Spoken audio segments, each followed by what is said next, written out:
Okay, this is 14.5, and the key idea here is the converse of the Pythagorean theorem. Well, remember the Pythagorean theorem said that if it's a right triangle, then a squared plus b squared equals c squared. Well, the converse is if a squared plus b squared equals c squared, then it's a right triangle. So we can take it one way or the other way. Here we go. So we're supposed to tell whether these are right triangles. So we'll see if a squared plus b squared equals c squared. Obviously, c squared, the hypotenuse, that's across from the would-be right angle, is the longest of the lengths. So you can always put the longest length in for c squared. So now we have 9 squared plus 40 squared equals 41 squared, or we're actually trying to find out, are they equal? Well, 9 squared is 81, of course, and 40 squared is 1,600, and 41 squared would be 1,681. I don't know. 41,0416, 1681. Woohoo! So 1,600 plus 81 is 1,681. So yes, this does form a right triangle because this squared plus this squared equaled that squared. So it was a yes. Yay! Whoops, gave away the next one. Well, 18 squared is 18 squared plus 12 squared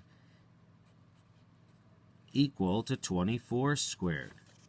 18 squared is 324. 12 squared is 144.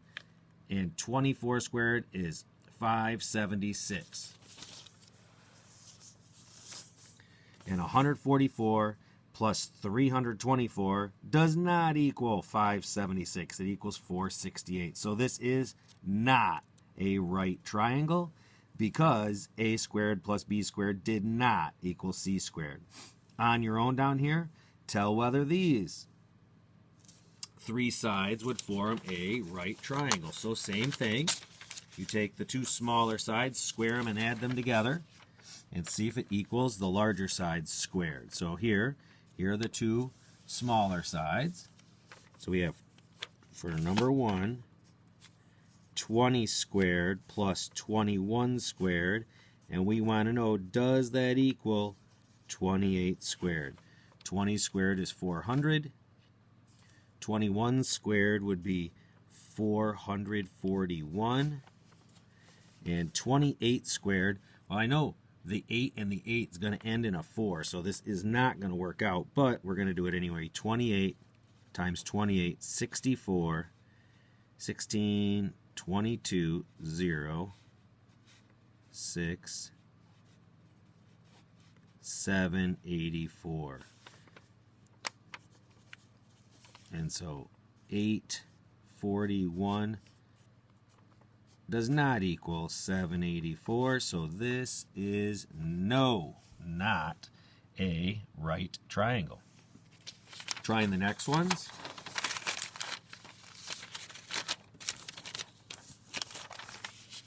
And our longest length here is a 1.25, so that'll be our c squared.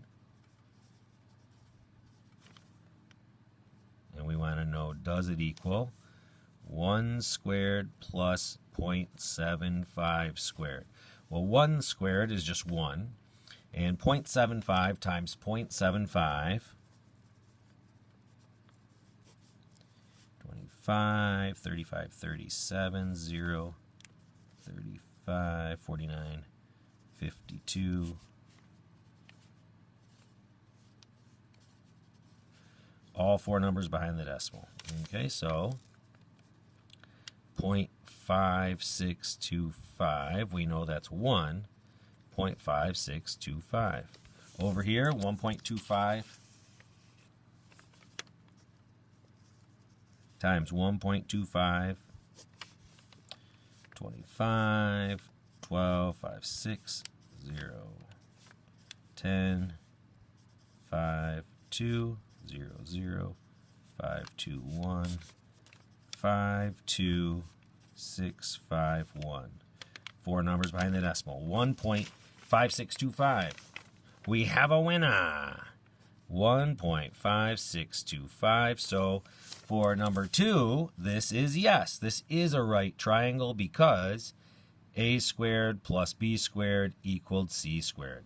Well, now, the other key idea, and I think this is the main idea of this section, is a distance formula. And this distance formula actually comes in quite handy in later math classes. So remember that when we were looking at lines and we had to find the slope, it was always the rise over the run. So we would just have this like line that was this green, and we were able to get this line segment and this line segment, and we would do the rise over the run. Well, look, if we just take this little bit of the line here between these 2 points, we can find the distance there because when we put the rise and the run in there, it actually forms a right angle, where this distance between the 2 lines is the hypotenuse, or the c for c squared. So in order to find this length, it's just the change in the x values, the run. In order to find this length right here of this leg, it's the change in the y values, or the rise. So here's a fancy formula they came up with. And really, all this formula, although it's kind of a tough formula to remember, unless you remember how they came up with it, all they did was they basically did this. The run squared plus the rise squared equals the distance between the 2 points squared, where the run is this part of this triangle and the rise is this part of the triangle. Well, in order to find how much the run was, they just subtracted the x values. Well, that's what we did when we were finding the slope. For the run, it was the change in x. So instead of putting run here, I'm just going to put x squared minus, or not x squared, the second minus x1. So x2 minus x1. And I have to put that in parentheses because once I find that distance, I need to square it. Then I'm going to add the rise, which was the change in y, or y2 minus y1. We have to square that. And then that will give us our distance between the 2 points squared. Well, we don't want the distance squared. We want just the distance. So how do we get just the distance here? Well, we have to take the square root of that and the square root of this. I am going to switch these 2 sides around when I do the square root. The square root of distance squared is just distance. So I'm just going to put d for distance now. That equals the square root of the change in x squared, or x2 minus x1 squared, plus y2 minus y1 squared. And that's the exact formula that they have up here. So that's how they came up with it. Really, this is just the run squared plus the rise squared, and then we take the square root of that to find the distance. You do not need to remember how we came up with that formula, but we will use this formula to find the distance between 2 points. And I like to know why we're doing things. So we're going to use that to find the distance. Well, here's 2 points. They could give us these points in a graph, or they could just give them to us like they did here. And we'll have this distance formula. The distance equals the square root of x2 minus x1 squared plus y2 minus y1 squared. And we put in our values here. The distance equals, and for x2 and x1 we'll put, it really doesn't matter which order we put these in, because if you subtract them one way you'll get a positive, subtract them the other way you'll get a negative. And then we're just going to square it. So either way, remember, if you square it and they're both negatives, well, it's going to be a positive, and you square it and they're both positives, it's going to be a positive. But we'll do it in order here, so we'll just do 1 minus negative 4. 1 minus negative 4, and then we have to square that, plus 5 minus negative 2. And we'll square that.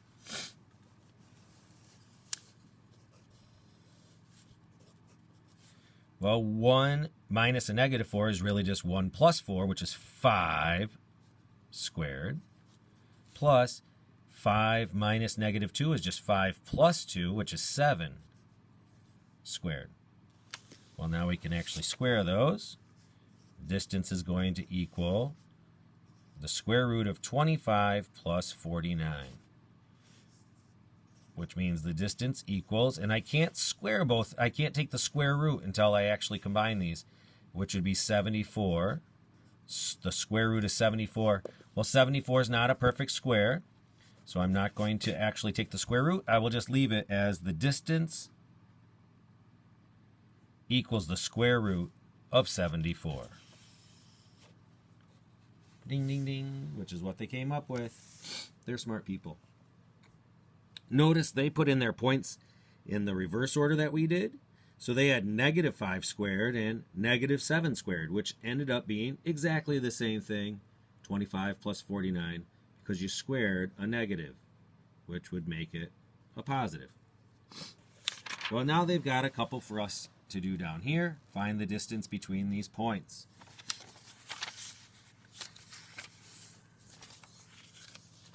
Here we go. Number 3. Distance, equals the square root of, and I'm going to write the formula down here, x2 minus x1 squared plus y2 minus y1 squared. Now we can plug in. Distance equals the square root of, and 4 minus 0 squared plus 5 minus 0 squared. Distance equals, 4 minus 0 is just 4, squared would be 16. 5 minus 0 is just 5, squared would be 25. We add those together and we get distance equals the square root of 41, which is not a perfect square, so we just leave it like that. That was number 3. Number 4, distance equals the square root of x2 minus x1 squared plus y2 minus y1 squared. All right. Try to squeeze it in here. 9 minus 7 squared plus 6 minus negative 3, and I'm just going to put 6 plus 3 because minus a negative is a plus. I can do those now and get 9 minus 7 is 2. 2 squared is 4. 6 plus 3 is 9. Squared would be 81. So the distance here equals the square root of 85 when I combine those. And then we'll do number 5 as well.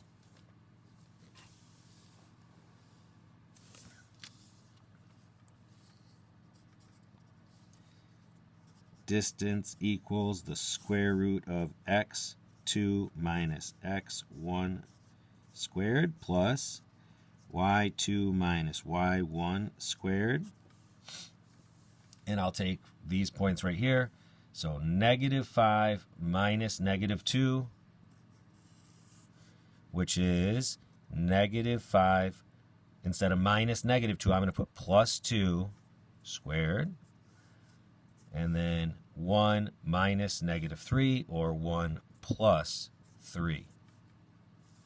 We'll move the book out of the way so you can see this paper. Negative 5 plus 2 is negative 3, and negative 3 squared is 9. Negative 3 times negative 3 is positive 9. Plus 1 plus 3 is 4, and 4 squared is 16. So the distance equals the square root of 25. But wait, there's more. The distance, square root of 25 we know, because 25 is a perfect square. Distance equals 5. So on that one, we don't leave it under the radical sign because it was a perfect square. Distance just equals 5.